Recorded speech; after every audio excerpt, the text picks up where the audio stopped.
Welcome to the show. Once again, I'm excited. One of the things I love about doing a podcast is I get to talk with people who I respect, I admire, I care for, and I just have so much profound respect for the work they're doing in the world. And my guest today, John Broady, is one of those people. We actually haven't seen each other in 20 years, but we've stayed connected on social. And so I'm really excited to hear John's journey and where he's been in the last few years. John is a life coach, among many, many other things.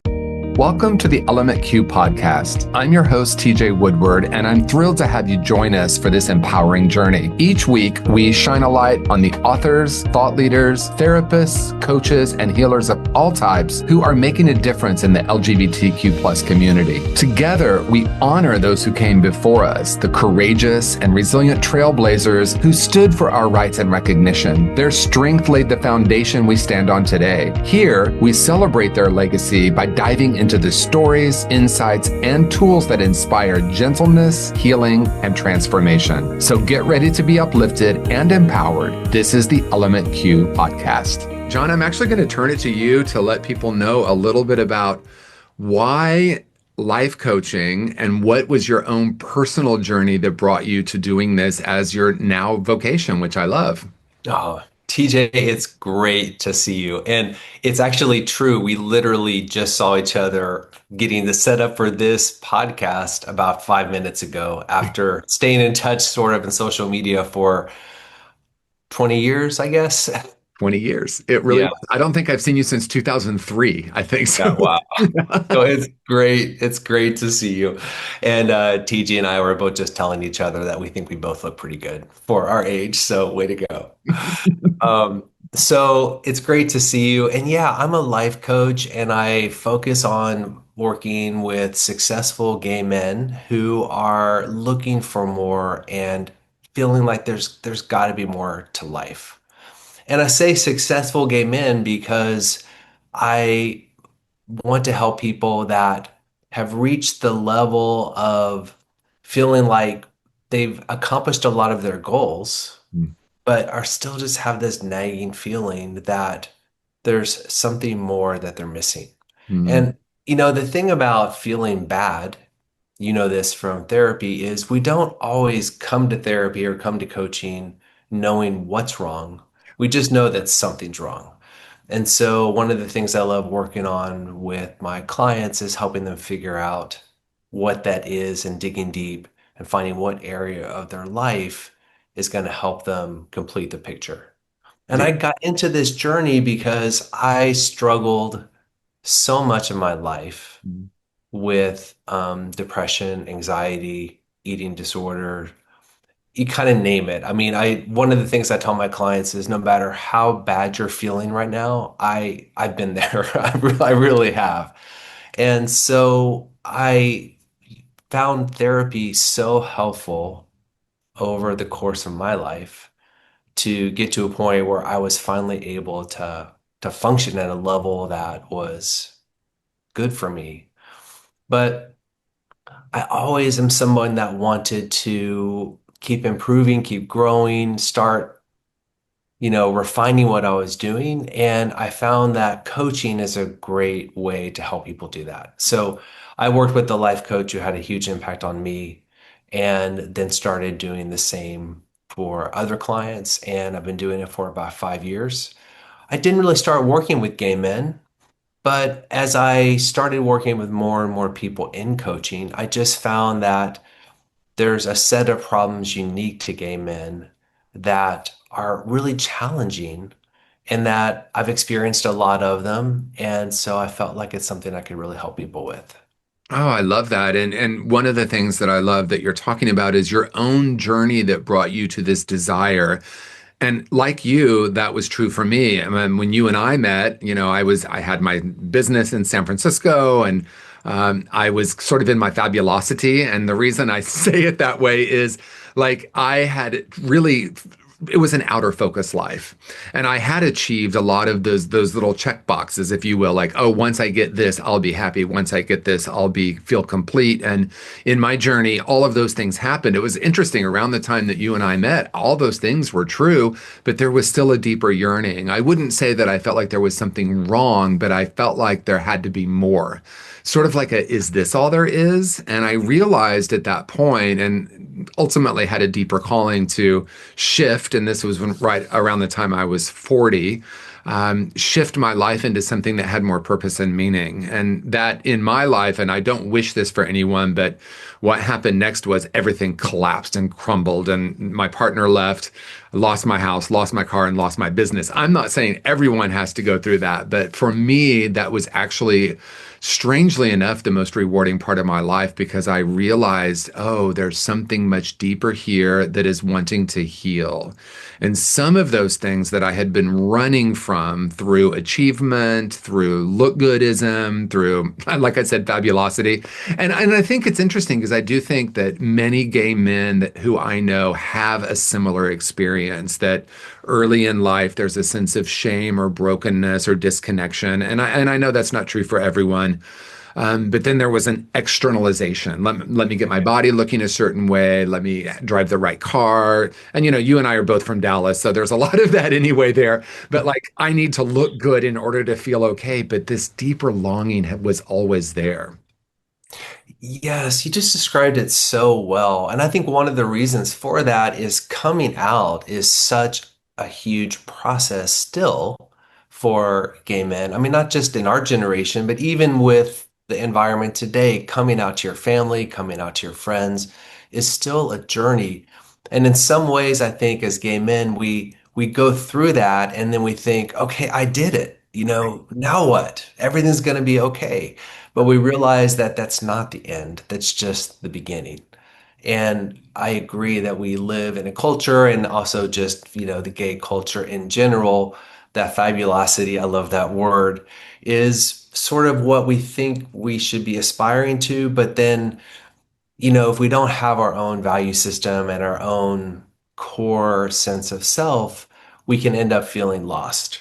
And I think the way I always felt it was just waking up at 2 or 3 a.m. and not being able to go to sleep and asking myself, there's got to be something more. And sometimes it's really acute when, like you said, just everything collapses.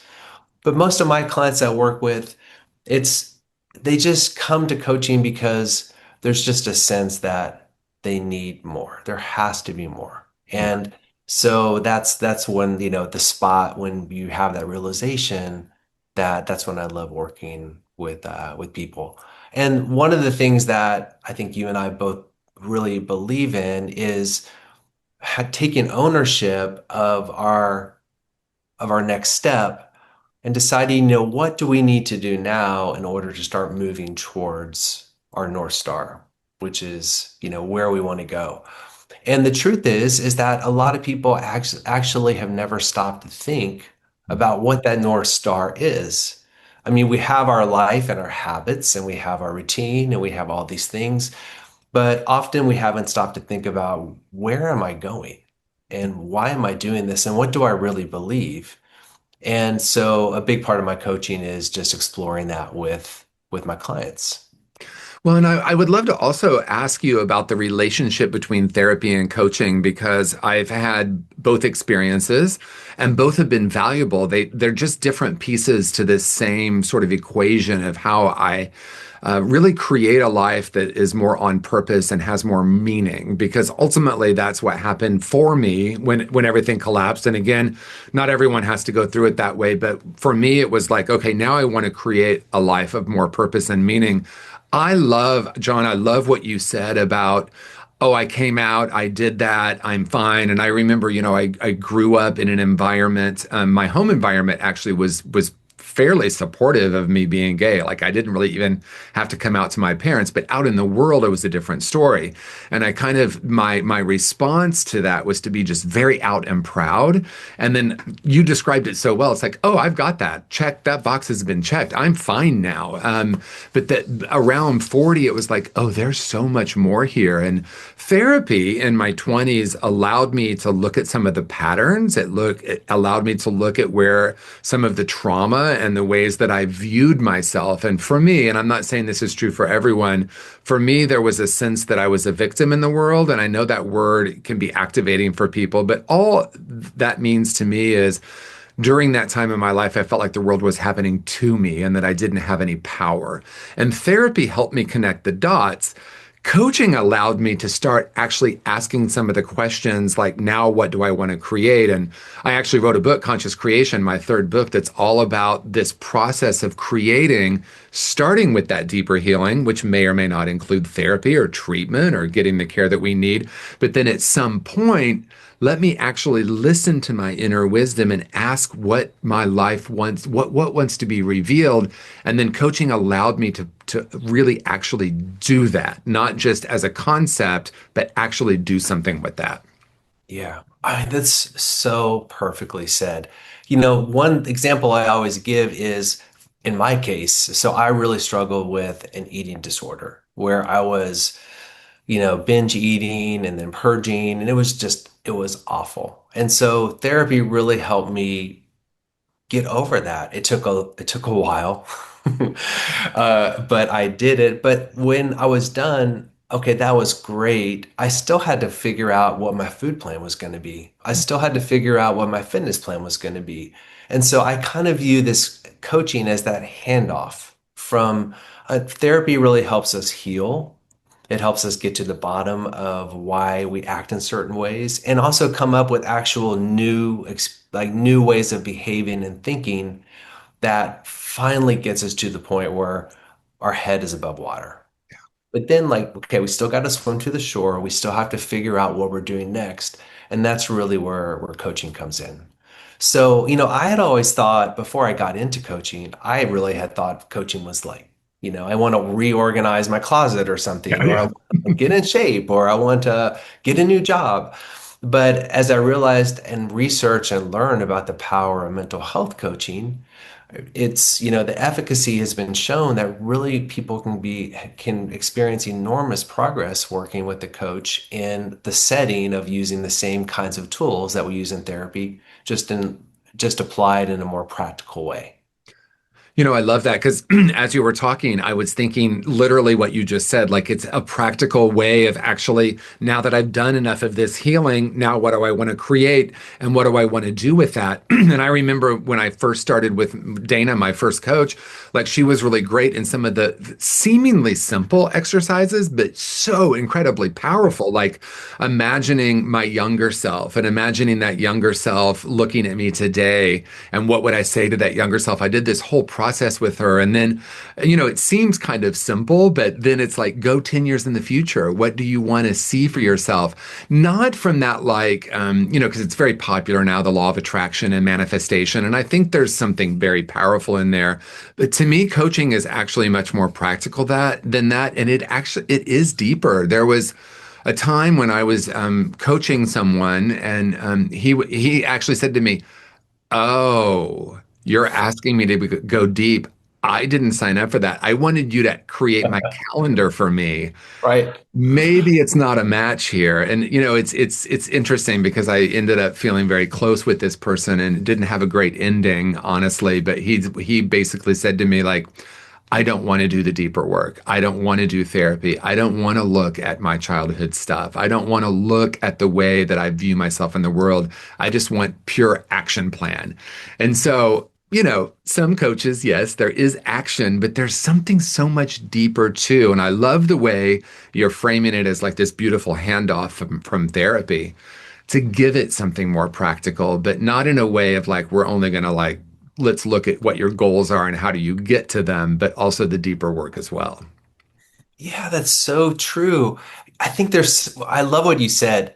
The thing about therapy is that you can get to a point where you've done enough exploration. There's only so much digging we can do to figure out what's wrong with us. And the thing about pain is there's always more, for any of us. And so the idea of coaching is when you feel like you've reached the point where you've learned enough and you've learned enough skills to move forward.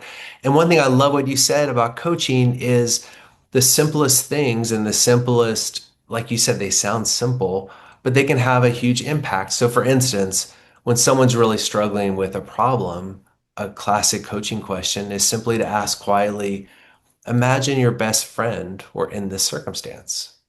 What would you tell them to do? Yeah. And I mean, what a simple question. As we're talking about it now, you can almost roll your eyes at it, like, well, like, yeah, duh.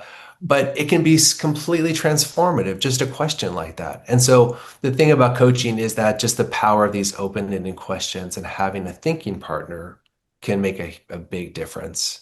Yeah. I want to circle back to something you said earlier about this idea about being victims. Yeah. And and I love the way that you described it. And one thing I believe about life is we all have scars. And it doesn't matter if you're gay or straight or anything else, we all have scars. And by that definition, in a way, we are all victims. Mm. So the question then becomes, and the question always is, what now? Yeah. So, and the question is, am I going to take ownership of my next step, or am I going to stay helpless and blame the world? Yeah. And although it's not quite that simple, I understand that. Ultimately, the thing about coaching and one of my big beliefs is that no matter what we have gone through, and no matter how unfair the world still seems, at the end of the day, each of us basically has only one thing we can do, and that is to act and try to change things for ourselves. And so I really try to help people realize that no matter what they've been through, that looking back in the past and blaming, it's useful in that it can help you clarify things. But at the end of the day, it's not going to help you move forward. So a lot of my coaching is around that. Well, and you said something that I think is so important, and I want to lean into it. And it's interesting because it's literally where I wanted to go in the conversation anyway. So I love that synchronicity. But when I looked to my past, and I'll talk about my own journey because it's definitely been very similar to almost all of the clients I've ever worked with throughout the years. When I'm in the blame frequency, I'm in a stuck energy, right? And it maybe it's an important part of the journey. Perhaps it was for me. I think looking back, it was part of the journey. But at some point, I realized, I first was blaming my parents, then I was blaming the world, and then I was blaming myself. And I went blame. I was just shifting blame. And then at some point, I realized nothing wrong with blame, but it was keeping me stuck. So I was asking very simple questions like, now what? What do I want to do with this? Okay, what is it creating when I believe I'm a victim? And to honor what happened, but to realize that when I was 7 years old, John, I decided I was unlovable and unworthy. That's a major decision for a 7 year old. And when I went back initially and said, well, it's this person's fault, it's that person's fault, then I realized, wow, then I blamed myself, as I said, but that was keeping me stuck. The point of power was going back to the 7 year old and loving that 7 year old enough where I could come up with a different conclusion about myself. Because I could see throughout high school, throughout my early 20s, I was still in this belief, but it wasn't a thought, it was a frequency. It was like I was vibrating with I'm not good enough, and I would choose work situations and choose the way I was with finances. I was vibrating with I'm unlovable. I would choose these men who were beautiful people but couldn't be more unavailable than me. I could give details, but I'll save that for my next book. But it was like this like self-fulfilling prophecy, and at some point I realized I can heal the past. I can move from blame to curiosity. I can start to look at what are these core false beliefs that have been driving and running the show and starting to shift from the law of attraction to the law of radiance. I'm actually an infinite being and I can create the life I want. Yeah. I love what you said. And by the way, I think you and I must have dated the same guys because that was Possibly. that was my mode of operation as well. I mean, I was just in a endless doom loop, and it wasn't until I changed that frequency that is when things started changing. And I love that image that you mentioned. And it's a big part of what I believe in also. And it's one of the books I really love is The Power of Now by Eckhart Tolle. And he talks about this frequency that we create. And, there's so many different ways to access that. Some people access it through religion, spirituality, mindfulness. But the main thing is that it is so true that our mindset and that frequency literally changes the world around us. And I don't mean that, like you said, I don't believe in manifestation in the sense that I'm going to create gold or riches, but literally the world changes. And it's just so simple. When you're depressed and down, you go for a walk with the dogs, and all you're noticing is, all the things that are annoying, the bugs and, the traffic and everything else. You have a good mindset, you go outside, the birds are chirping, the trees are showing off, the wind is perfect. So the world literally changes based on our mindset. That's right. And the frequency attached to that. And for the record, John, we did actually date the same person. I mean, we do have the same, beyond dating, we do have the same ex-partner. And so I had forgotten that, but then as I said it, I was like, "Oh, actually, this is true." Yes, and he was a mess. So, literally true. And a beautiful person. yes, Deep love for yes, him. Deep love for him. Yeah. yes. And I mean, that's interesting to even lean into that because I in that relationship and in many relationships, I played the rescuer, and that was something that I wanted to do. And at that point in my life, because that was right before the collapse, by the way, and that was when I say the partner left me, that's who I'm talking about during this collapse. And so, and this is not about him, this is about me and my journey. I wanted to find someone who I could rescue so that I could feel like I had some kind of purpose. And that was the deeper work because I had already been, in my mind, successful. I'd already been in recovery from addiction for 20 years. I'd already built the business and the house and all the things I talked about, but I was still trying to externalize something. There was a deeper healing that was required of me. And around that time, I went back to school and I did a 5-year program in spiritual leadership studies, which really was a deep dive into consciousness. And in my final week of that 5-year program, the bottom line is I was on the floor in the fetal position sobbing. And my cohort and my colleagues were just holding me so beautifully because there was a deeper level of internalized homophobia that I wasn't aware was running the show. How the week started was the professor essentially, who's now my friend, said, "Is there anyone willing to use their life as an example this week?" And my hand shot up. And the statement that he wrote on the board is, "I'm not getting paid what I'm worth." That was what came from me. I'm not getting paid what I'm worth. And by Friday, I realized how much of this was feeling broken on a deep subconscious level. And as much work as I had done with that law of attraction and the affirmations and the change your mind, because I did the vision board and I created all of that stuff, but the deeper work was I still felt unworthy. And so to lean into that and realize that I don't need to rescue anyone in the world so I can feel worthy, I needed to heal that seed of unworthiness and that frequency change. And over the course of the next few years, my life started to become dramatically different. And I love what you said. It's not like magic, like I do the healing and the world changes, but it is like magic. I do the healing and the world changes, not because anything changed in the world, but my lens changed. Yeah, it's so true. It's something we that happens all the time, but like so many things in life, if we don't step back and look at it, we we miss it. And I wanted to ask you, when you had that experience in the at the end of the program, you said you had to work at it, but I was wondering, I mean, after that moment of realization, did you have a moment where things felt like they had just changed and you were never going back? Or was it something that happened more slowly?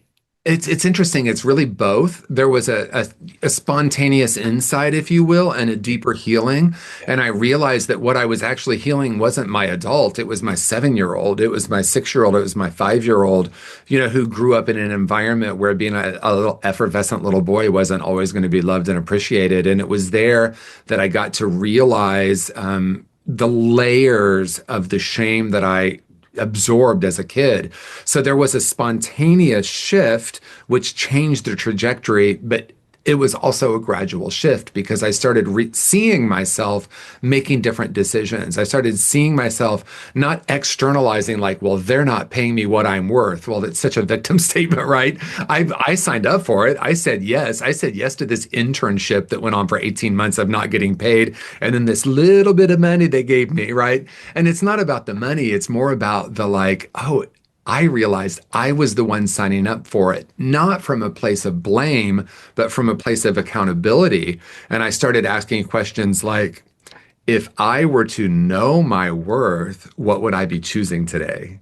If I were to know who I am, that's way beyond that wound, what would I be saying yes to and no to? Not in any kind of dramatic way, but just a gentle yes.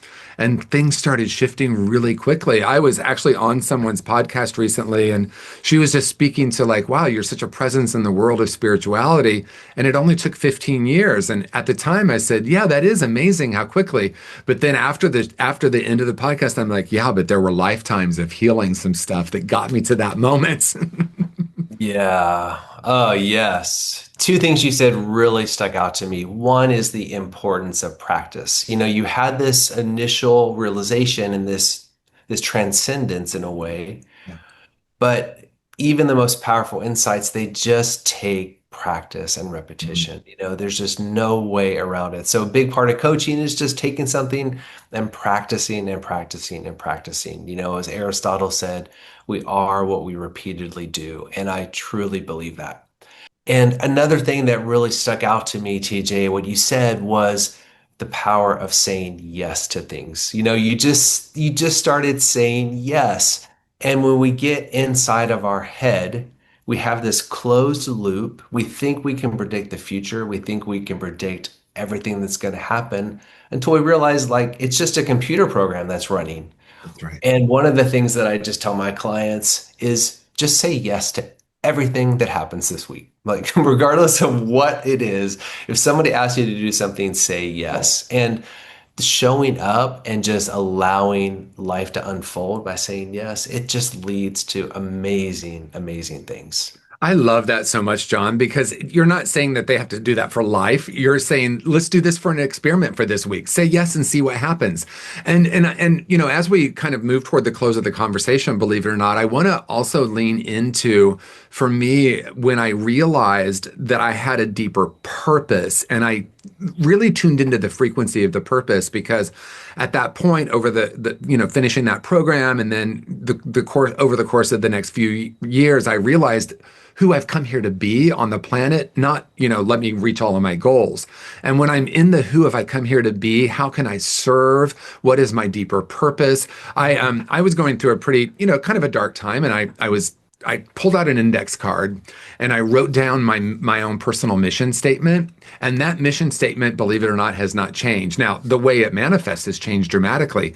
But whenever I had any doubt or whenever I was feeling like, oh, it's just not happening the way I was hoping, I would just read that purpose statement or that mission statement. And I would say, oh, yeah, that's who I've come here to be. Now, almost like magic. Now, universe, I can't wait to see how it's going to show up, right? Because I used to think it was like, let me figure out exactly how it's supposed to be and make it happen. And then I realized, no, this is more about being an allowance, but tuning into the frequency of the purpose. And when I'm in the frequency of the purpose, the details of it become kind of interesting instead of challenging. Yes, yes. I mean, a big part of life also like is just being present, just like you said. If you know where you want to go, we can get so caught up in planning things and thinking ahead what's going to happen in a week or a month. But one of the big things once we have our goals is just simply being present enough to see when there's an opportunity right in front of us. And so that is so easy to miss. And I just thought of it so much as you just described, going back to that card and then saying, okay, universe, I'm here. I promise, like, I'm going to pay attention. Yeah, I mean, we could talk for so much longer because there's a commitment piece to it too. It's one thing for me to write that on the card, but then to recommit to that every day. And then I love what you said because I think when we talk about the law of attraction, we think the universe conspires to bring us what we desire, but really it's I have the ability to see that which I couldn't see before. And the simple analogy of like you're shopping for a new car and you find this car you want and then you see them everywhere. There weren't more of that car, probably in your environment afterward, but you'd have a different lens. And so as I tuned into the frequency of that, I had to commit to these actions. But maybe more than that, it was like, no, this is who I am. And then when an opportunity would come up, I could say yes instead of like, ooh, I don't know, because when I'm in that old mindset, fear prevented me from saying yes to these beautiful opportunities. Yeah, absolutely. I could not agree more. And one thing about life that I also just want to point out is how little of our actual lives follow any kind of plan. I mean, as I think about my life, the 4 or 5 most important things and decision points were completely unplanned, completely, thought of, including one of the most important things in my entire life, which was meeting my husband on the streetcar in San Francisco. I mean, so a lot of life, like you said, is knowing what our purpose is and then being present and then being willing to say yes. And so Being I willing just to say not yes. Maybe that's the name of this episode. Being willing to say yes. Well, yeah. I am grateful, John, that you said yes to having this conversation. I'm also grateful that I reached out because it's been really amazing for me just reconnecting with you. And the next time I'm in Dallas, I definitely want to hang out. If you're in West Hollywood anytime, let me know. Anything you want to say in closing? Of course, your full contact information and bio will be in the show notes, but is there anything that you feel called to say in closing to our listeners or viewers right now? Mm. Well, I think the thing I would just like to leave people with is if there's one thing they're taking away from the podcast today and our conversation, is just ask themselves, what's one thing I can say yes to today? I love that. I love the simplicity of that and the power of that.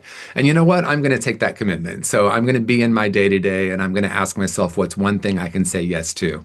John Broady, thank you so much. I appreciate you. And to everyone watching and listening, you know what to do. Like, share, subscribe.